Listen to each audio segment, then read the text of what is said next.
किसी गांव में शारदा नाम की एक गरीब कृष्ण भक्त रहा करती थी। शारदा का पति उमेश विकलांग था। उसका एक पैर खराब था। घर की सारी जिम्मेदारी शारदा के ऊपर थी। माँ जी, थोड़ा आटा रखा था, मैंने रोटी बना दी है, आप भी खा लेना और बच्चों को भी दे देना। रोहित के पापा को मैंने दे दी है, मैं मंदिर होती हुई काम पर चली जाऊंगी। बहू, तू भी कुछ खा लेती। माँ, मैंने 2 रोटी बांध ली है, वहीं खा लूंगी। शारदा एक सेठ के घर सफाई का काम करती थी। सेठानी का स्वभाव बहुत ही खड़ूस था। वो हमेशा शारदा को डांटती रहती थी। शारदा, ओ शारदा, आज फिर तू देर से आई है।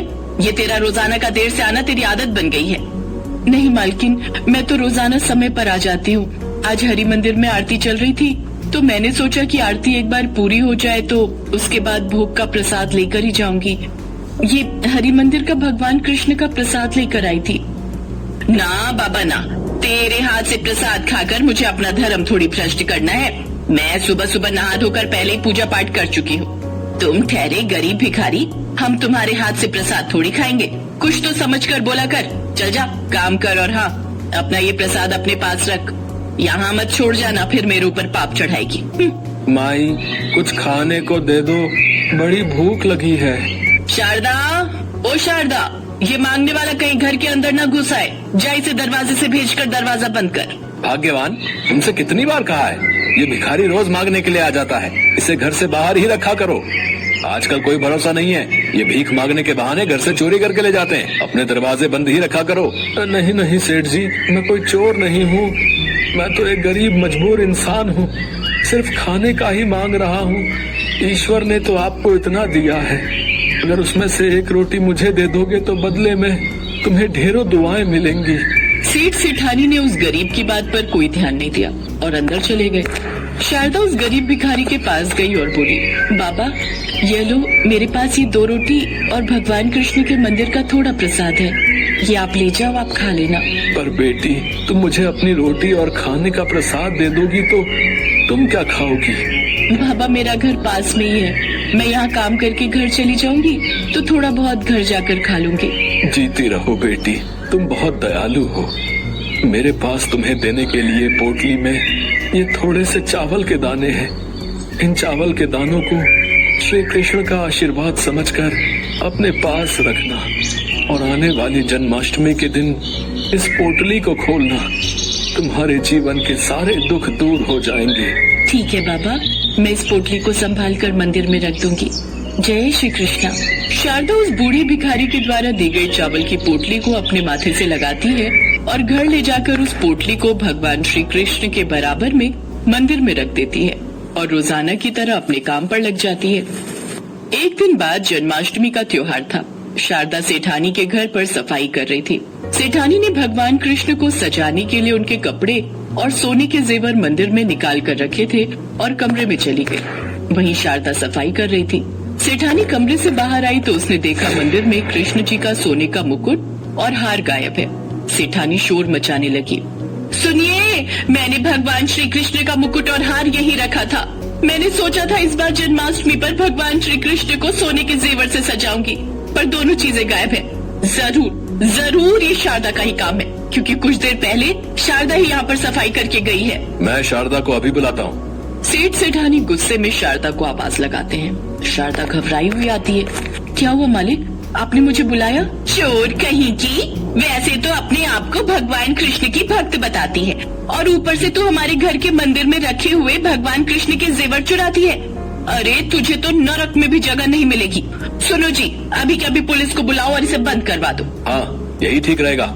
ऐसे तो ये सीधी तरह नहीं बोलेगी। नहीं मालकिन, मैंने कोई चोरी नहीं की, मेरे ऊपर विश्वास कीजिए। भगवान कृष्ण जानते हैं कि मैं उनके जेवर कभी चोरी नहीं कर सकती। मुझ पर दया करो सेठ जी, मुझे पुलिस के हवाले मत करो। मुझ पर रहम करो सेठ जी, मुझ पर रहम करो। ठीक है, तो कल सुबह तक मुझे उन जेवरों के पैसे ला कर दे, नहीं तो कल मैं तुझे पुलिस के हवाले कर दूंगा। शारदा रोती हुई घर चली जाती है। अगले दिन जन्माष्टमी का त्योहार था। शारदा बहुत रो रही थी। शारदा रोती रोती भगवान कृष्ण के मंदिर में बैठ जाती है। तभी उसकी नजर उस पोटली पर जाती है जो पोटली वो बाबा देकर गए थे। बहू, ये तो वही चावल की पोटली है जो तुझे उस दिन उन बाबा ने दी थी और तू बता रही थी, उन्होंने कहा था कि ये पोटली जन्माष्टमी के दिन खोलना तो तेरी सारी मुश्किलें दूर हो जाएंगी। हाँ माँ जी, कहा तो था।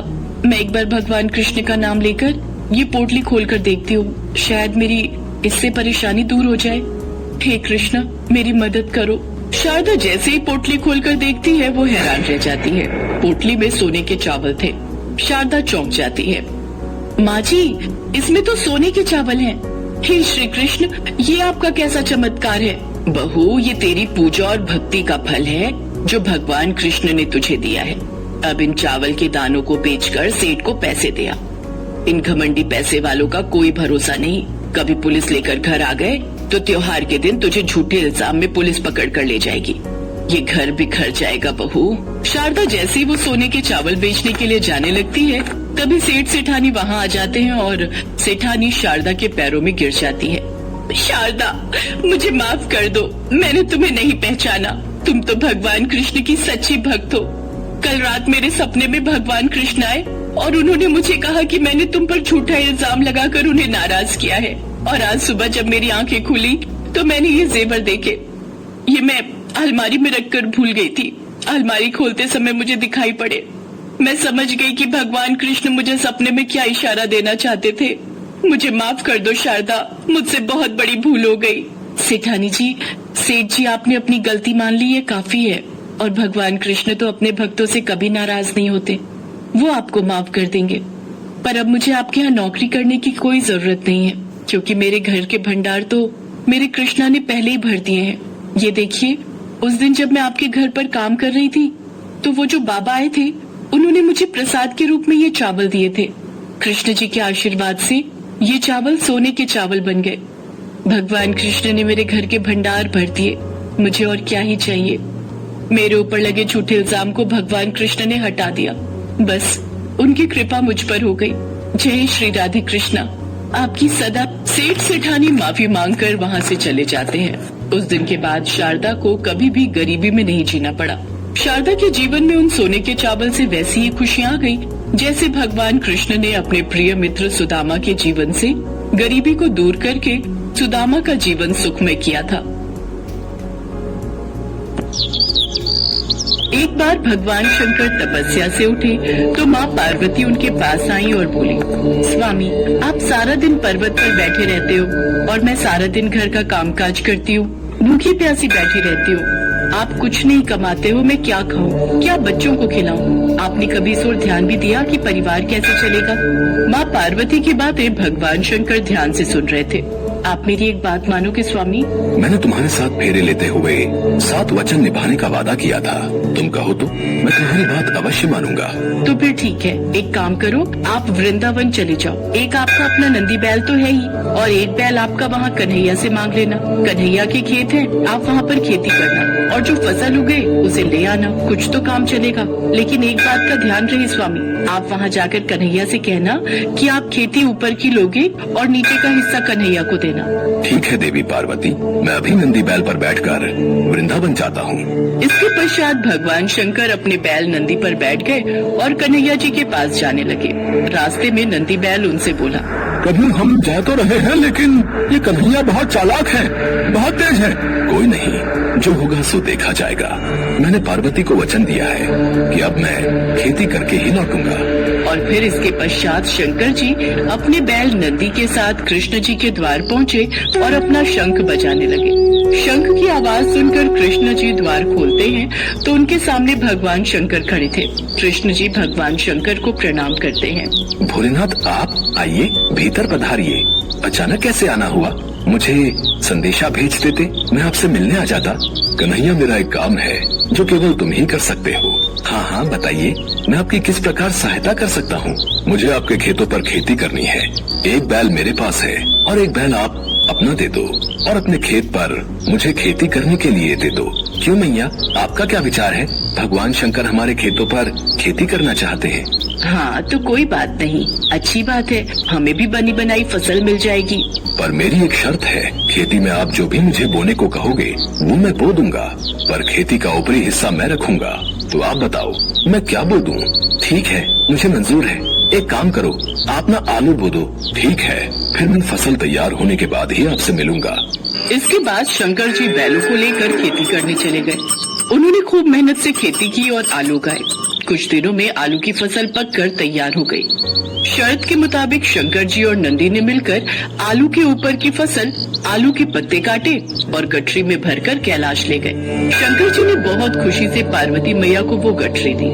पार्वती मैया ने जब गठरी को खोलकर देखा तो वो हैरान हो गई। उस गठरी में तो पत्ते ही पत्ते थे। प्रभु, आप ये क्या उठा लाए हो? खेती कहाँ है जो आपने की थी? पार्वती, मैंने तो वैसा ही किया जैसा तुमने मुझसे कहा। मैंने ऊपर की खेती का हिस्सा लिया और कैलाश लौट आया। मुझे कुछ नहीं पता प्रभु। अब मैं इन पत्तों का क्या करूं? ये पत्ते किसी काम के नहीं हैं। अब आप दोबारा जाओ और दोबारा खेती करके लाओ। और हाँ, अब की बार आप नीचे की खेती मांगना। एक बार फिर भगवान शंकर नंदी के साथ वृंदावन जाने लगे। रास्ते में नंदी ने उन्हें फिर समझाया कि कान्हा बहुत चतुर है, तो आप सावधान रहना। शंकर जी ने फिर से वही कहा कि जो होगा देखा जाएगा। कन्हैया, मुझे आपके बैल और खेत फिर से चाहिए। मुझे एक बार फिर खेती करनी है, पर इस बार मेरी शर्त ये है कि मैं खेती नीचे की लूंगा, ऊपर की आप रखना। बताओ मैं क्या बो दूं? ठीक है, फिर तो आप बाजरा बो दो। कृष्ण जी के कहने पर शंकर जी ने बाजरा बो दिया और खेती की।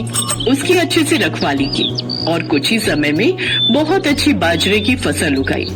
शंकर जी बाजरे के नीचे की डंडियां तोड़कर कैलाश ले गए और ऊपर का बाजरा सारा कृष्ण जी और यशोदा मैया घर ले गए। कैलाश पहुंचकर जब शंकर जी ने माता पार्वती को बाजरे के नीचे की डंडियों से भरी गठरी दिखाई तो वो फिर से क्रोधित हो गई। अरे, आप ये क्या ले आए? ये तो घास फूस है, इनका मैं क्या करूंगी?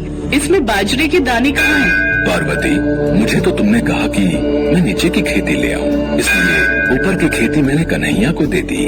मुझे कुछ नहीं पता मैं क्या बनाऊं और क्या खिलाऊं। आप एक बार फिर से जाओ और इस बार कन्हैया से कहना कि ऊपर और नीचे दोनों की खेती आप ही रखोगे। ठीक है पार्वती, जैसा तुम कहो, मैं फिर से जाता हूँ। चलो नंदी। शंकर जी कन्हैया के द्वार पर पहुँचे और उनसे फिर से खेती करने के लिए कहा। कन्हैया, इस बार ऊपर और नीचे दोनों की खेती मैं ही लूंगा। बताओ मुझे क्या बोना है? ठीक है, इसमें मुझे कोई आपत्ति नहीं है। आप इस बार मक्का बोलो। इस बार आप ऊपर और नीचे की खेती ले लेना और जो बचेगा वो मैं रख लूंगा। शंकर जी फिर से खेती करने लगे। कुछ ही समय में मक्का की बहुत अच्छी फसल उगाई। कृष्ण जी यशोदा मैया के साथ मिलकर बीच का हिस्सा यानी कि मक्का तोड़कर घर ले गए और ऊपर और नीचे की फसल भगवान शंकर कैलाश पर्वत पर ले आए। इस बार नंदी और भगवान शंकर बहुत खुश थे कि ऊपर और नीचे की दोनों खेती देखकर माता पार्वती बहुत खुश होंगी। जैसे ही उन्होंने माँ पार्वती को खेती की गठरी पकड़ाई, जिसे देखकर माँ पार्वती अपना सिर पकड़कर बैठ गई। अरे, ऊपर और नीचे की फसल तो ले आए, पर इसमें भुट्टा कहाँ है? पार्वती, तुमने ही तो कहा था कि ऊपर की और नीचे की खेती लेकर आऊं, इसलिए मैं ऊपर और नीचे की खेती ही तो लेकर आया हूँ। अब मैं भोला भाला जैसा तुमने मुझसे कहा मैंने वैसा ही किया। तभी कृष्ण जी आते हैं। हाँ पार्वती, भोलेनाथ बिल्कुल उचित कह रहे हैं। भोलेनाथ को तभी तो भक्त भोले बाबा कहते हैं। भोलेनाथ तो भाव के भूखे हैं। प्रेम से जो भी इनको कुछ भी अर्पित करता है वे ग्रहण कर लेते हैं। आप धन्य हैं भोलेनाथ। माँ पार्वती, भोलेनाथ के द्वारा की हुई खेती मैं ले आया हूँ, इसे स्वीकार कीजिए। माँ पार्वती देखती हैं कि भगवान भोलेनाथ ने तो बहुत ही बढ़िया खेती करके आलू, बाजरा और मक्का उगाया था। वो खुशी से फूली नहीं समाती। कुछ भी कहिए स्वामी, पर आपने नंदी और कान्हा के बैलों के साथ मिलकर बहुत बढ़िया खेती की है।